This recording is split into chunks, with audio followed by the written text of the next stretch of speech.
ይቅርታ ሰሞኑን በጣም ብዙ ስራ ላይ ስለነበርኩ ነውና መዘጋጀትም በበቂ ሁኔታ አልቻልኩም። አሁን ማቅረብ አልችልም። ይቅርታ። እንዲህ ብዬ ተመልሼ ቢሆን ኖሮ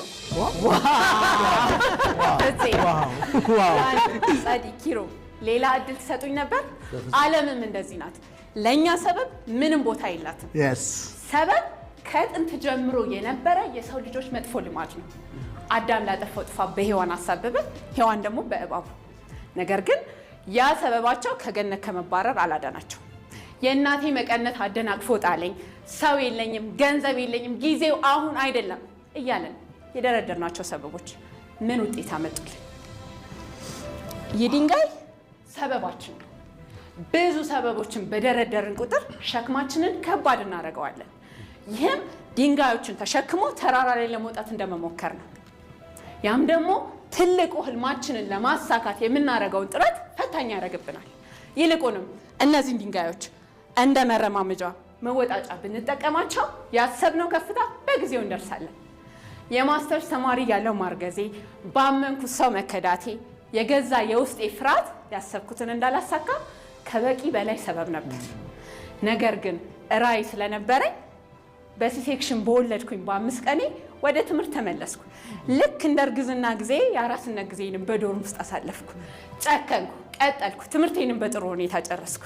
ነገር ግን ሰበብ ብደረድር ኑሮ፣ ተስፋ ብቆርጥ ኑሮ ትምህርቴን ማጨርስም ልጅ አማናዊትም ልታስመርቀኝ አትመጣም ነበር።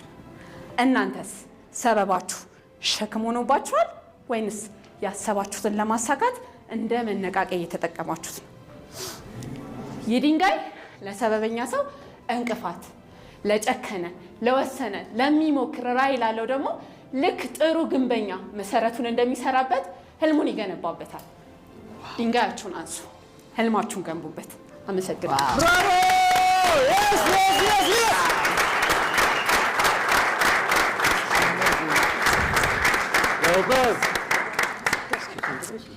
ወኔ ቢጀምር ደስ ይለኛል። እንዴት ልትሰጪ ልጠይቅሽ ነበር። ለምን ሲገረም አይቻሉ ለመናገር ፈጠነ። በጣም እኔ ገና መጀመሪያ ሲጀምሪ ከስር መሰረቱ ታሪክሽ ነው በጣም ያነቃቀኝ። ሰው የትኛውን ያስደስተዋል ብለሽ ሳይሆን ይልቁኑ እግዚአብሔር የትኛውን ያስደስተዋል ብለሽ ነው የተነሳሽው። ይሄን ውሳኔ ባትወስኚ ኖሮ ከዛም የባሰ ጨለማ ነበር የሚሆነው ብዬ አስባለሁ። ያንን ወስነሽ አድርገሽው ደግሞ በዛውም አለመቆምሽ በዛውም ቀጥለሽ ደግሞ ያሰብሽውን አሳክተሽ እኔ እዚህ ጋር በመቆምሽ ብቻ አንዷንም ጠፍቶብኛል ስትይ ምን አለ ታሪኳን ብቻ ዝም ብላ በቃ ቀጥላ በወረደች ይያልኩኝ ነበርና ልመልስሽ ነበር ራሱ በቃ እውነት አነቃቅታኛለች ነበር ልመልስ ነበር።